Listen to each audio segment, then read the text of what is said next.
Okay, off you go.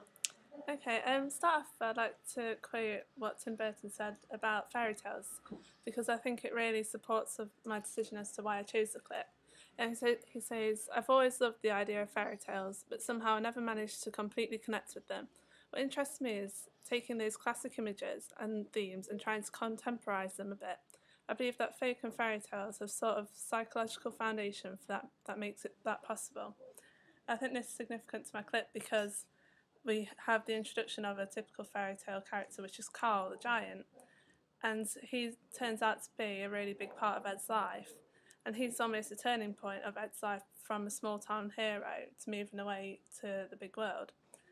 And also, I think another reason why I have chosen the clip is technically I really like the shots that was in it. I think the way that they use the camera to manipulate the audience's perception, it's just really interesting. And I think the whole clip almost fits in with the title itself of Big Fish because Ed feels like he's a big fish in a small pond, and Carl is literally a big fish in a small pond, which is why he's an outcast. Okay, start off with the technical aspects.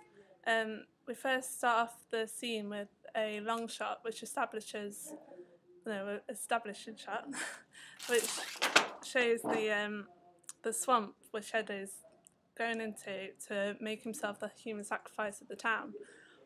And it really gives the spooky atmosphere for the audience because it's so far been quite an upbeat movie, and now it's just suddenly taken like a turn of events, and you think you're quite scared for what's going to happen to Ed.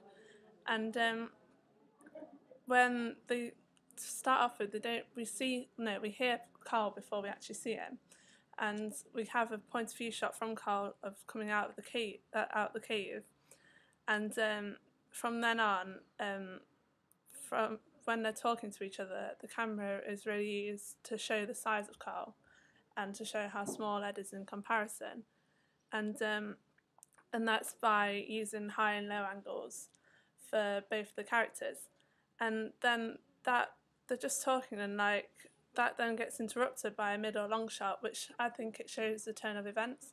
It shows like their unity and the beginning of their friendship because so far they have been very separate to each other, and now we've seen them for the first time together, and then from then on they seem to have a good friendship.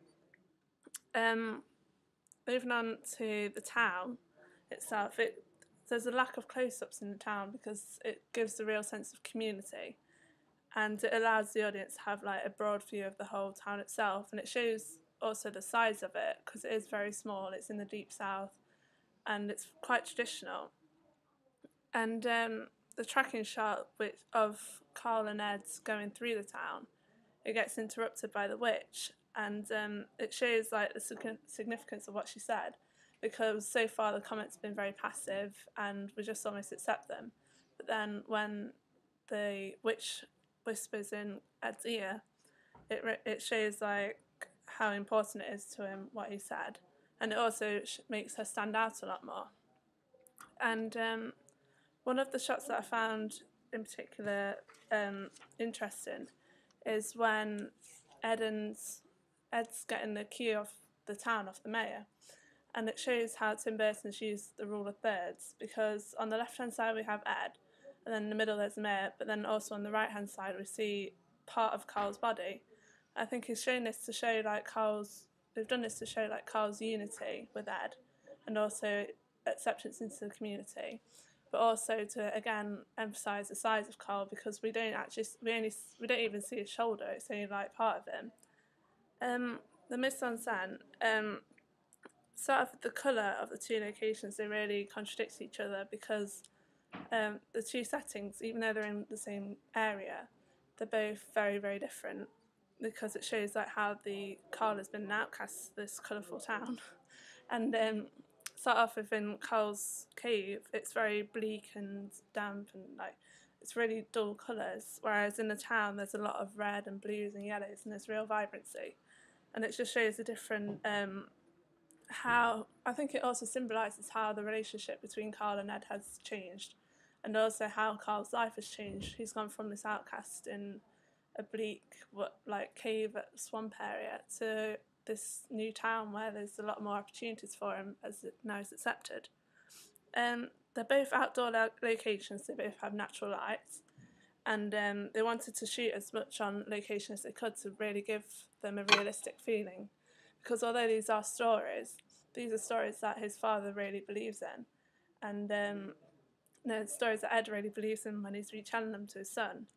So I think they want to show that through how they shot it, and to make the audience believe that these were actually real and these were actually happened.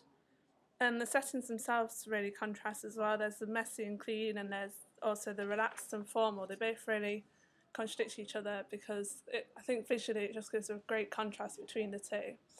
And also the time period of it is like you can almost guess that by the costumes in the town as around the 1950s. But in the cave, there isn't really an indication to it because Carl doesn't have a contemporary costume. It's just basically what we would expect a giant to wear, really. The body language of Carl changes from very powerful and threatening to vulnerable, as he goes from being lonely but also very powerful in his cave because this is his property and this is his home, to thrown in at the deep end with the town, where he's very vulnerable because previous to that he'd been something that all the townspeople wanted to kill, and now they're suddenly praising him. And the costumes also changed for Carl himself. Although he does still keep the same sort of colours, he gets a lot smarter, he gets a haircut because Ed wants him to get him ready for the big city. And but it also shows how he doesn't, although he does change a little, it also shows how he doesn't still belong, because he'll always be different to them because of his size. And the props, they're very opposing again. We go from having bones and skulls in the cave to having shrined cars and balloons in the city. And although they're both inactive props, because they don't really use a lot of props apart from when Ed goes from throwing a rock at Carl's head, and also with the key to the city. A lot of the other props are just in the background, they're just little details to the setting, I think. But I think both of them are very stereotypical, and they show how they're 2 worlds apart, even though they're supposed to be in the same town. The editing, they're all pretty much straight cuts, and you only really notice them due to the shot length, because they're very short to begin with, the conversation between Ed and Carl. But then they sort of notice it then. But then as the tension builds up, it has faster cuts, but then once it's relaxed again, it slows down a lot. And the temporal relations with the selection of angles is key to the scene because, as I said before, it gives an illusion to the size of Carl. The special effects, they actually use a green screen and computer enhancing with the shot with Ed and Carl. They sort of shot Carl on location at the swamp, but then shot Ed on a green screen and added him later on, so that with Carl they enhanced a lot of the leaves and the settings around him, the props, to really give an emphasis on its size. And they used a scale of 1.6 for it. For the sound, diegetic sound, it's only really the dialogue and the marching band that we hear. The dialogue, it starts off, I think it really gives an insight into Ed's personality, because it really shows how he's so confident, because he's in front of this huge giant who's supposed to eat him necessarily, and he's just joking about eating his legs. And also the ambient sound contrasts between crows and the marching band of the parade. Non-diegetic, there's voiceover, which has Ed's inner thoughts looking like, in hindsight, like saying, I knew that the giant wouldn't hurt me. And also he sort of dismissed the witch, what she says, as diegetic sound, but then under the voiceover we hear how he said it's the most valuable to him. Representation, the main representation is Carl's size and his disability, because he's just too big for the town. So I think the main part of the whole scene is his transition from being seen as disabled outcast to being accepted in society. And also the women are very stereotypical of it, of the time period, because it's typical 1950s housewife who tells Ed to find yourself a nice girl now, and because of the passive tracking shot, we just sort of accept it. And also, the women are also contrasted by the witch being brought into the equation.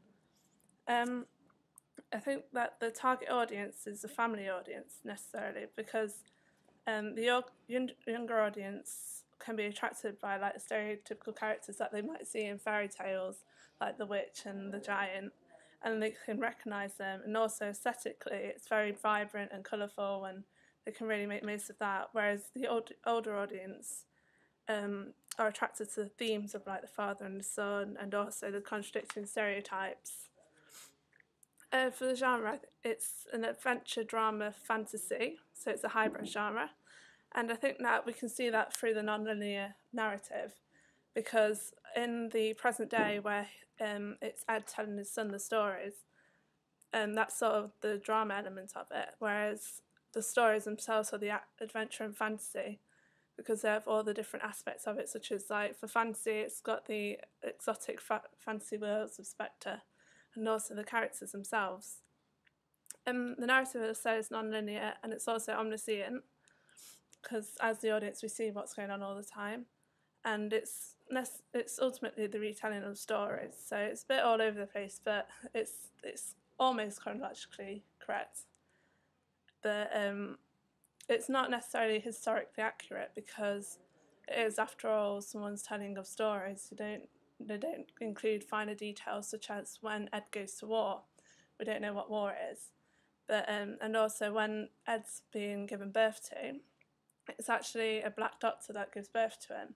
And at the time, racism would have been very rife, and there just simply wouldn't have been a black doctor.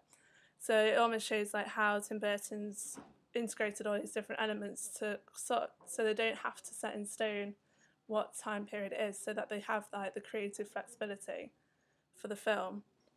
Tim Burton himself is very well known for his different themes of like father and son relationships, and before the film started production his father died, and a lot of the production team had like difficult relationships with their fathers, so it has almost a personal level for the director himself. And also it has dark or colourful themes, and in the film, and in My Cliff especially, we see that itself. It was released in 2003, and it had a $70 million budget, whereas Charlie and the Chocolate Factory had about 150 million. And so it shows like how he really wanted to not use so much of the technology that he could have, because he wanted to give it a lot more realistic feeling. And it was nominated a lot for its music, which was in the soundtrack, which was by Danny Elfman, which was also the voice of the Oompa Loompas in Charlie and the Chocolate Factory.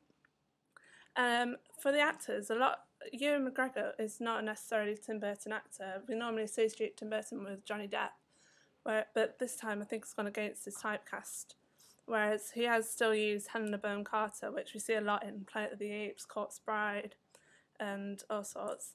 And he also said that films such as like Sleepy Hollow and Edward Scissorhands and Nightmare Before Christmas are all stories that Ed would have told himself. So I think he can relate a lot of his past films into the character of Ed, because he could have basically just done what he wanted based on the novel Big Fish. So I think that he brought a lot of his own personality into it, a lot of his own directorial freedom. So I think that's about it.